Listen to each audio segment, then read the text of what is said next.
नमस्कार, मैं हूं सपना पांडे और आप देख रहे हैं दैनिक भास्कर उत्तराखंड यूपी। राज्य के पूर्व मुख्यमंत्री और पंजाब के प्रदेश प्रभारी हरीश रावत ने आज काशीपुर पहुंचकर भाजपा के प्रदेश अध्यक्ष बंशीधर भगत के द्वारा बीते दिनों नेता प्रतिपक्ष इंदिरा हृदयेश पर की गई टिप्पणी पर मुख्यमंत्री के द्वारा माफी मांगे जाने पर मुख्यमंत्री का धन्यवाद अदा किया और कहा कि उन्होंने अपनी पार्टी को उसकी फजीहत होने से बचा लिया। काशीपुर से राजेश शर्मा की रिपोर्ट। धन्यवाद।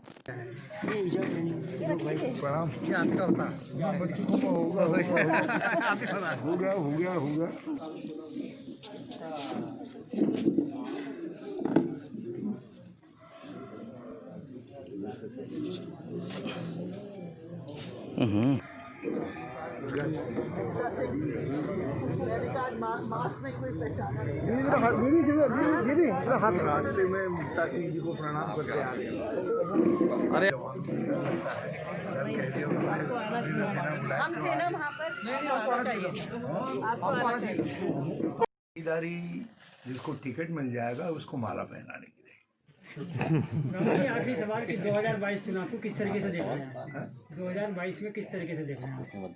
2022 परिवर्तन का समय है और परिवर्तन दस्तक दे रहा है, बल्कि परिवर्तन का स्वागत करने के लिए जनवरी के महीने में ऐसा लग रहा है जैसे फरवरी आ गई हो।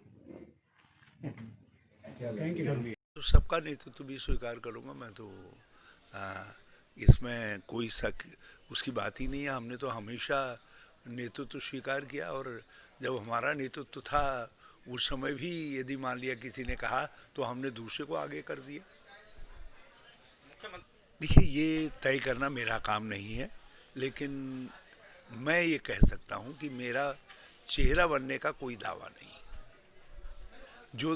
जो चेहरा कांग्रेस को सत्ता में वापस ला सकता है उस चेहरे को के साथ मैं भी खड़ा हूँ।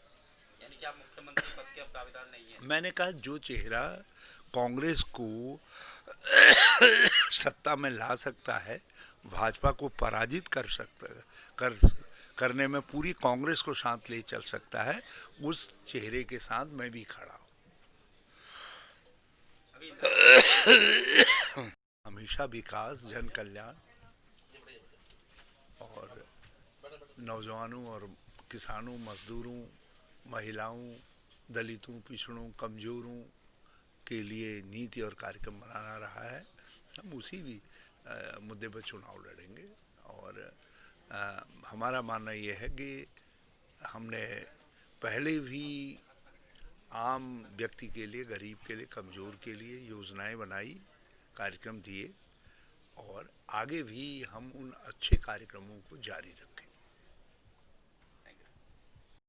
मैं इसको थोड़ा सा संशोधित करना चाहूँगा क्योंकि जो ये 4 वर्ष हैं ये उत्तराखंड की, राज्य की और राज्य की जनता के भी वर्ष हैं।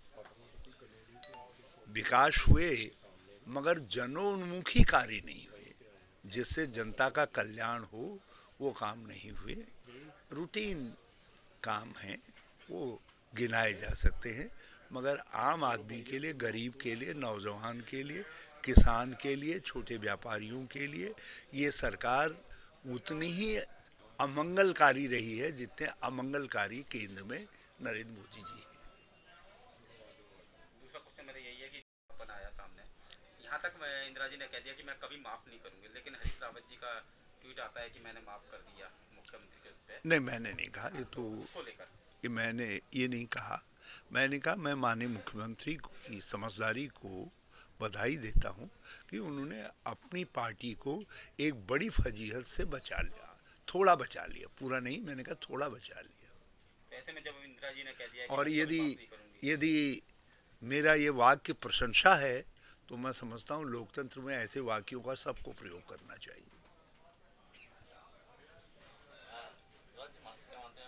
मुख्यमंत्री जी तो माफी मांग लेते हैं, लेकिन जो बंशीधर भगत हैं काफी देर बाद मतलब माफी वाली बात करते हैं जब काफी फजीहत हो जाती है अपनी पार्टी की। उन्होंने अपने को माफी मांगने लायक छोड़ा ही नहीं, तो उनसे माफी की अपेक्षा क्या की जाए। जो व्यक्ति सार्वजनिक जीवन के बड़े पद में होने के बाद कुछ इस तरीके की बात कहे जिससे सार्वजनिक रूप से महिला का अपमान लगे, तो वो सही नहीं है। 2022 में किन किन मुद्दों को लेकर आप जाने वाले हैं?